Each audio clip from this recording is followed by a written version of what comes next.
Today's final read aloud for my worm clubbers is a book called No Jumping on the Bed by Ted Arnold.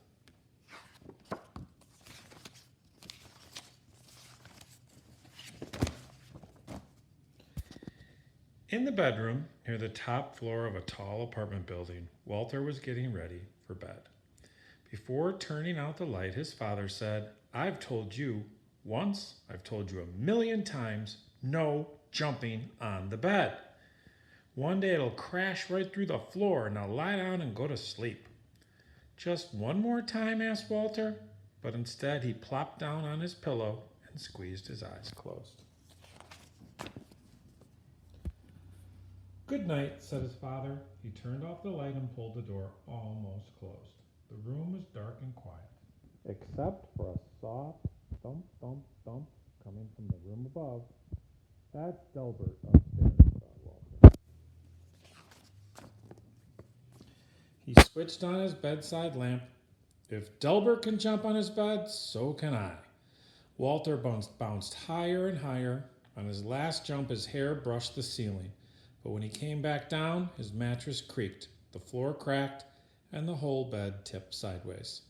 Then, down through the floor fell Walter, bed and all. Now, it happened that Walter's bedroom was directly above Miss Hattie's dining room. She was more than a little surprised when a bed fell through her ceiling and Walter landed in her plate of spaghetti and meatballs.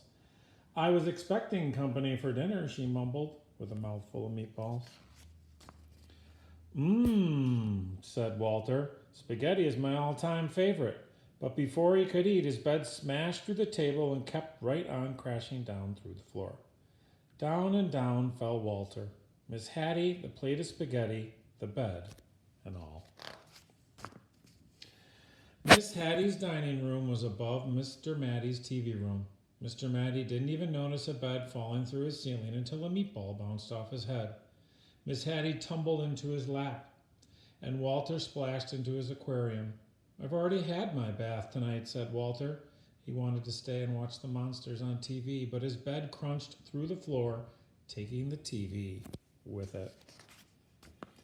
Down and down fell Walter, Miss Hattie, Mr. Hattie, the TV, the spaghetti, the bed, and all. Walter's Aunt Batty had just moved into the building. She was still unpacking when Miss Hattie, Mr. Matty, and a dripping wet Walter tumbled through the ceiling right into a box containing her rare Patagonian stamp collection. When he burst through the bottom of the box, Walter was a sticky mess. I've seen you've started collecting stamps," said Aunt Batty as she followed Walter through the new hole in her floor. Down and down fell Walter, Miss Hattie, Mr. Matty, Aunt Batty, the stamp collection, the TV, the spaghetti, the bed, and all. Patty and Natty had worked 3 days building their dream house with blocks. Afraid that Fatty Cat might knock something over, they carefully shooed her out for the night. Then the upstairs neighbors came through the ceiling. "Excuse us," said Walter, remembering his manners. "We won't be staying long." The words were barely past his lip when Walter's bed bashed through the floor and continued on its way. Down and down fell Walter, Miss Hattie, Mr. Matty, Aunt Batty, Patty, Natty, Fatty Cat, the stamps, the TV, the spaghetti, the bed, and all. The last thing Mr. Hanratty ever expected to see was a bed coming through his studio ceiling, followed by nearly everyone in the building. "If I had known you wanted to see my paintings," he said, "I would have tidied up a bit." But they never once paused to admire Mr. Hanratty's colorful artwork. They were too busy splashing in his cans of paint. Then his floor caved in and everyone followed Walter's bed through the hole.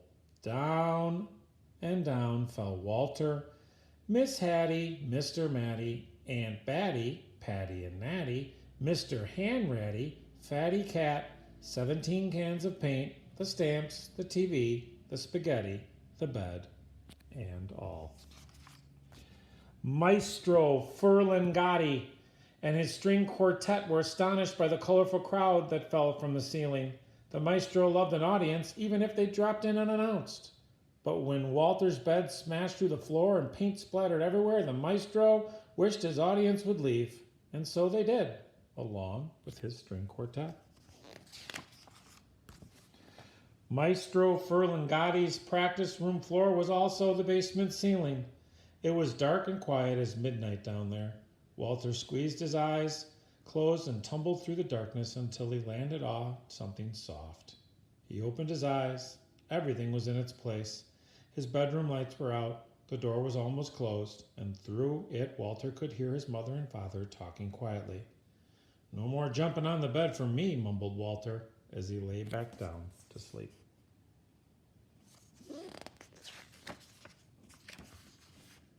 Suddenly, he heard a creak. The ceiling cracked, and down came Delbert, bed and all. Down and down fell Delbert. The end.